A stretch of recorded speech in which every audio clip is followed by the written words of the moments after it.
quiero presentarles a nuestro invitado de esta mañana. Estoy con el congresista Víctor Andrés García Belaúnde para conversar pues sobre la coyuntura en nuestro país, que siempre tiene noticias por tratar. Bienvenido, muchas gracias por estar con nosotros. Gracias por la invitación. Lo felicito además por el programa y las Muchas gracias. Bueno, estrenando un nuevo horario. Estamos ahora desde las 6 de la mañana para que nuestros televidentes empiecen el día bien informados. Así es. Bueno, ¿y cómo están las cosas en el Congreso con estas nuevas bancadas? Bueno, un poco movido, ¿no? Yo entiendo perfectamente bien que en 5 años, son muchos años, pueden haber ciertas desavenencias entre grupos políticos, separaciones y divorcios, eso sucede en cualquier parte. Pero no, eso no es alentador, eso no le hace bien a la democracia. En primer lugar porque el pueblo elige a 5 o a 4 grupos políticos constituidos y luego se instalan y durante los 5 años siguientes esos grupos 5 se duplican a 10 o triplican o pueden triplicarse a 15. Esa atomización del Parlamento creo que no es buena. Yo creo que hay que buscar una solución para tratar de evitarlo. Entiendo que es complicado, es difícil.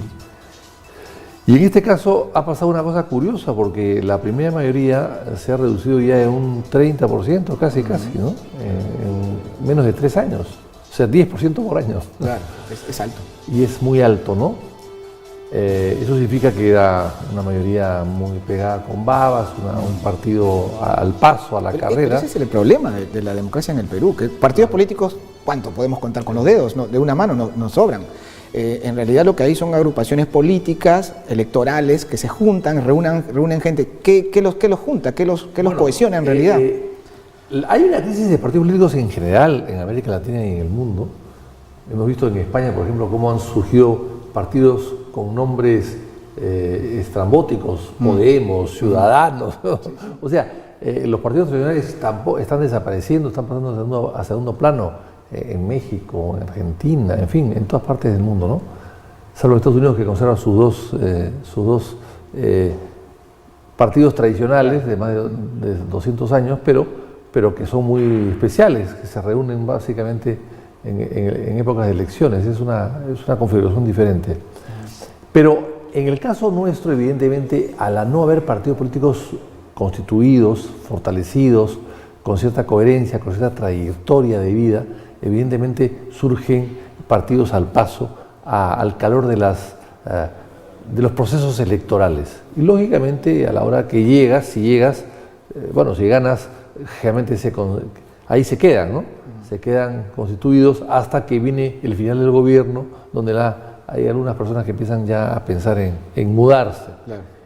O en este caso ha llegado un partido que no ha llegado al gobierno, pero que ha llegado a la mayoría en el Congreso y ha tenido los mismos efectos que si hubiese estado gobernando. Empiezan a disolverse poco a poco, ¿no? Entonces yo creo que, claro, siendo así las cosas, es muy complicado tener una democracia madura, responsable, una democracia viable, con un sentido de gobernabilidad que afecte a todos o que beneficie a todos. O sea, yo creo que eso hay que corregirlo. ¿Cómo? Bueno, hay 1000 fórmulas, pero ninguna es perfecta, ¿no? Ahora, los partidos políticos, no me gusta llamarlos tradicionales porque eso me recuerda, pero los partidos, vamos a decir, históricos, ¿no? Los partidos políticos que los cohesiona pues un programa, una ideología, no han perdido el contacto con la población, han dejado de sintonizar con ella. Incluso alguien decía, y creo que no se equivoca del todo, cuando dice, el presidente Vizcarra, sin partido, sin bancada, bueno, ha recuperado su bancada, ha logrado sintonizar mejor con la población que los partidos políticos. ¿No hay una autocrítica allí al respecto? Pero digamos, ha sintonizado mejor debido a que su propio partido, su propio presidente, su propia fórmula presidencial, su propia bancada se separó un poco de esa sintonía, ¿no? Ha sido un reemplazo, ¿no? Ha sido un parche, digamos, a un gobierno, y claro, y la gente está harta de inestabilidad. Entonces, entre un presidente que era inestable, como el caso de Kuczynski, que tenía una serie de problemas y que no tomaba decisiones o las tomaba de manera errática, viene este señor que es un parche, es un reemplazo, es es un suplente que ha entrado a la cancha a jugar. Y bueno, entonces al final la gente empieza a darle aliento al suplente para que siga jugando, para que no fracase como ha fracasado el titular. Eso es un poco lo que existe en este momento, ¿no? ¿Y por cuánto tiempo se puede sostener eso? Porque hasta ahora la popularidad del presidente Vizcarra es buena, es alta, y sobre todo si tenemos como referencia los últimos... Pero no es tan alta como la de Paniagua, que tenía 85%, ¿no? Estamos hablando de 62, 63%. De todas maneras es importante para el Perú, que estamos acostumbrados a popularidades mucho más bajas. Mucho por debajo de eso, ¿no? ¿Cuánto tiempo le va a durar? Bueno, si fuese un gobierno de 1 o 2 años, le podría durar hasta el final. Siendo gobierno de 3 años ya es más complicado. Pero yo creo que sí, le va a durar siempre y cuando dependa cómo se maneje también, ¿no? Lo cierto es que los antis en el Perú ayudan mucho a gobernar también, ¿no? Si eres anti fulano, anti sutano, anti esto, anti lo otro, evidentemente hay gente rara y disímil que apoya a Vizcarra simplemente porque hace una cosa o hace la otra, en contra de. Entonces en el Perú nos hemos acostumbrado, yo creo que no de ahora, sino hace muchos años atrás, a votar siempre en contra de algo, ¿no? Hemos votado a favor de Toledo para no votar por el APRA, hemos votado a favor del APRA para no votar contra Ollanta, hemos votado a favor de Ollanta para no votar contra Keiko. En fin, todos los presidentes que han ganado desde los años 2000 a la fecha, y antes de alguna manera también sucedía lo mismo, es eso. Y la segunda vuelta, lejos de haber contribuido a elegir al mejor, ha contribuido la segunda vuelta a que votemos en contra de alguien. Sí. ¿No? En vez de elegir en segunda vuelta al mejor, a consolidar una candidatura, hemos logrado que en segunda vuelta elegir al menos malo. Y creo que eso es parte del problema también. O sea, las soluciones o las medidas que se han tomado en el Perú en el pasado para mejorar nuestra democracia, no la han mejorado. Hay un artículo muy interesante que quizás lo ha leído de Hugo Neira, ¿no? Que habla, que es historiador también, sí. ¿No? Esto de la polarización en el país viene de... Neira tiene toda la razón. Neira además hizo el prólogo de un libro mío hace muchos años atrás, que escribió un libro sobre los ministros de Belaunde, y Neira hizo el prólogo, es impecable, es un hombre muy inteligente, muy culto, muy conocedor, además de origen provinciano, es de origen cusqueño, está muy metido en las raíces del Perú profundo, entonces conoce muy bien nuestra idiosincrasia, y efectivamente es así. Es así. Y Basadre, en su primer tomo, cuando habla de los gobiernos previos a Castilla, él califica a 2 gobiernos, a uno de ellos al de Lamar y otro de ellos al de Obregoso, como gobiernos de mucha popularidad, pero cuya popularidad no los puede sostener. No es suficiente para sostener la popularidad. Entonces, eso yo creo que se podría aplicar en este momento también. O sea, tú no puedes gobernar solamente con popularidad. No puedes gobernar siendo popular. No, pues. Hay algo más que... Ahora, pero sin embargo, a Vizcarra se le ha visto reacción, ¿eh? Yo por lo menos le veo reacción. Y esto que ha hecho con la bancada, que ha recuperado la bancada, y es un sostén político importante en la Cámara de Representantes, ¿no? Bueno, Vizcarra tiene un poco lo que tenía Paniagua, en el sentido de que su bancada eran 3. De Paniagua hay que recordarlo. Claro. Su bancada era 3. Y ahí hay una suerte de necesidad de contar con el presidente, de contar con el gobierno, y una suerte también de rechazar, un presidente que rechace lo que tú estás queriendo rechazar siempre, ¿no? En este caso el APRA y el fujimorismo. Entonces es una suerte que se juntan todos, una especie de Macedonia de frutas, en contra de algo, ¿no? Y eso es lo que está capitalizando Vizcarra, pero así no puedes gobernar todo el tiempo, tienes que hacer algo más. Hay que recordar que hay 35.000 millones de soles en el gobierno, en este gobierno del año pasado, que no se han usado en inversiones. O sea, tú no puedes gobernar en base a un referéndum que se pudo haber hecho muchísimo mejor. O sea, yo creo que era la gran ocasión para transformar el Perú con un referéndum, y un referéndum que no va conducido a nada, salvo que los parlamentarios no sean reelectos, que es algo que no tiene mucha importancia, a mi modo de ver, por lo menos para mí, pero ha podido hacer una reforma, una consulta sobre la Constitución misma. Si queremos esta Constitución, queremos la del 79, que para muchos era mejor, si queremos el voto voluntario, el voto obligatorio. Ahora, se espera que eso venga con la reforma política, ¿no? Que se está... Pero esas cosas, esas piedras angulares, esas columnas de la organización política del Perú se han podido consultar en ese momento. ¿Y qué cosas se ha consultado? El Junta Nacional de Justicia, la financiación de los partidos políticos que estaba en la ley. O sea, realmente yo creo que hemos perdido una preciosa ocasión, porque un referéndum no se puede hacer todos los días, una preciosa ocasión para hacer 3 o 4 preguntas fundamentales que el Perú quiere tener. La reforma del Poder Judicial, la reforma de la estructura de los gobiernos locales en el Perú. En el Perú hay más de 2.000 gobiernos locales, más que en el Brasil. Y se pisan los talones unos a otros. Claro, digamos que este referéndum fue una situación de oportunidad, claro, incluso improvisada, ¿no? Fue una respuesta, fue un planteamiento político para poder, romper un poco el estatismo que existía en ese momento. Sí, fue una respuesta política ingeniosa para poder salir de un estancamiento. Es cierto, pero si haces ese tipo de propuestas políticas que son muy importantes y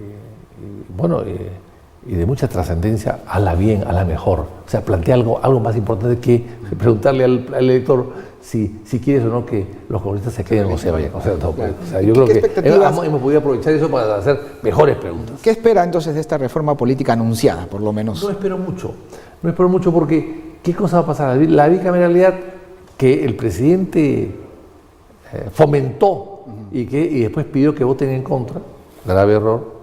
O sea, destruyó algo que sí era interesante a mi modo de ver, por un purrito de la cuestión de confianza que no le va a tocar a él finalmente. Si le afecta, que no creo que le afecte, sería para el próximo gobierno, y además que me parece que estaba bien planteada, pero las cosas importantes se han dejado de lado. Entonces yo creo que hemos perdido una preciosa oportunidad de hacer un referéndum que cuesta mucho dinero, que cuesta mucho convencimiento a la población para que participe en él, y que al final, ¿qué cosa ha resuelto? A mi modo, nada. Ya pasó el referéndum y ahora ¿qué viene? ¿Otro referéndum? ¿Ahora qué viene? ¿Qué cosa más vas a consultar? Si has perdido la oportunidad de hacer una consulta como el voto voluntario. O sea, ¿se vota o no se vota en el Perú? ¿Se puede votar o no se puede votar?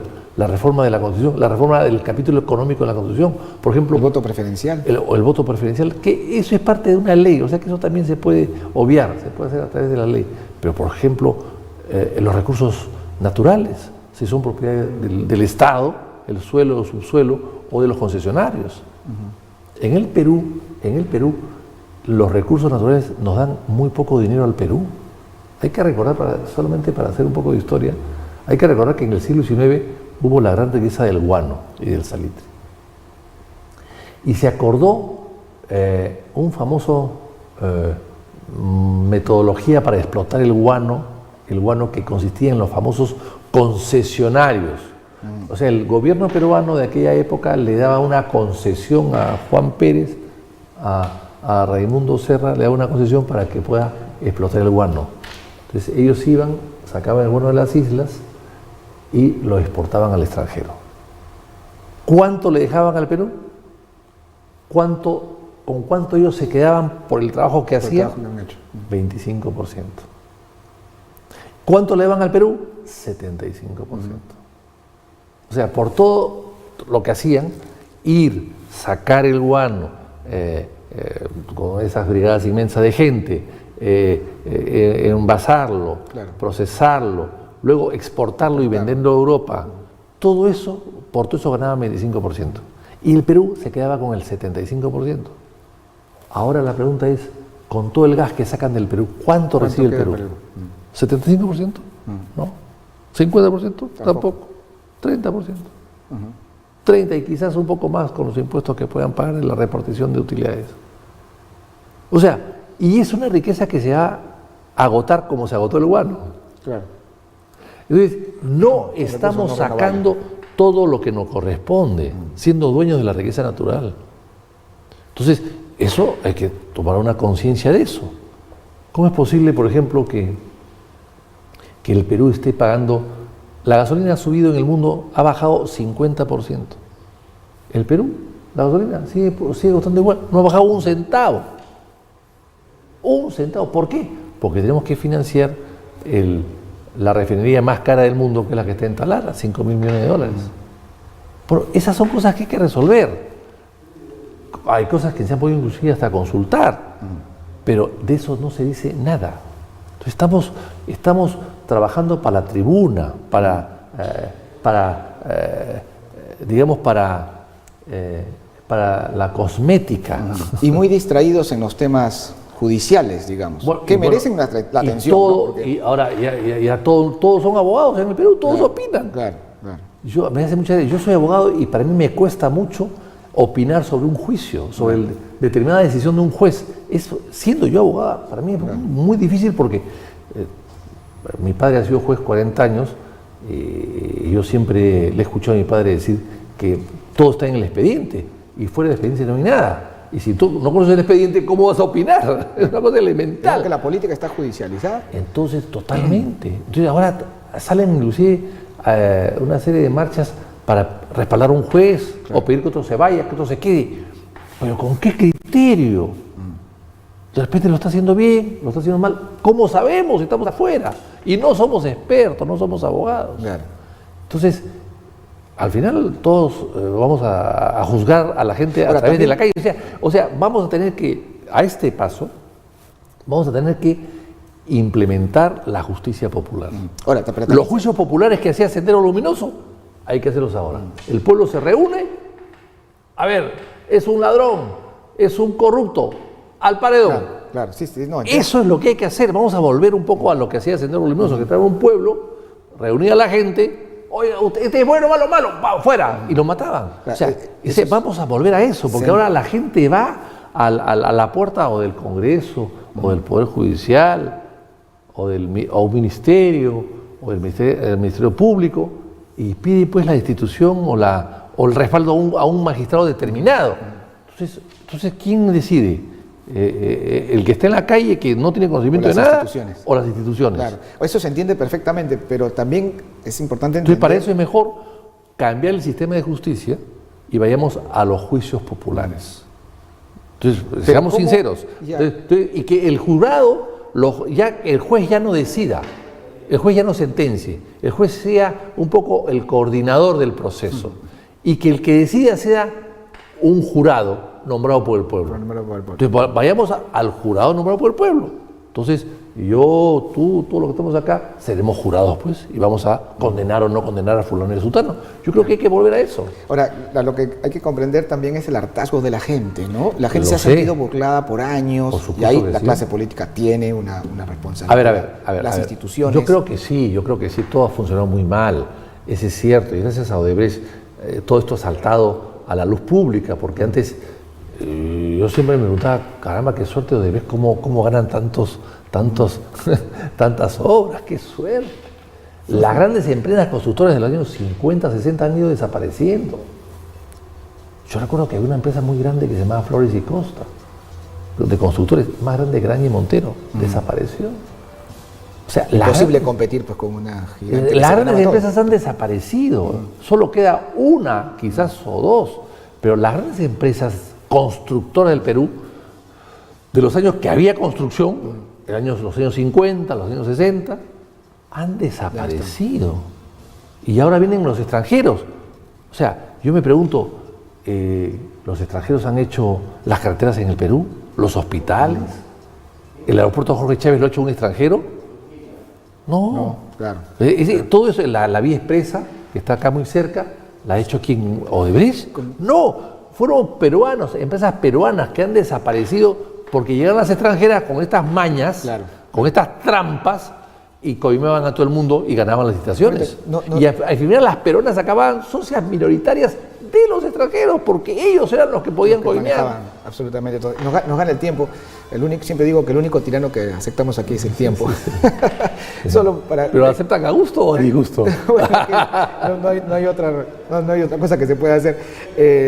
Para irnos ya en un minuto, ¿qué espera Acción Popular para el 2021? Barnechea, Seco. Ganar. Pero vamos a derrotar a todas estas corruptelas que existen. Ese es uno de los pocos partidos, o el único, no quiero decir el único, pero es uno de los pocos partidos que no está contaminado con la corrupción. Y eso creo que vale mucho en el Perú. Todavía no se sabe quién va. No.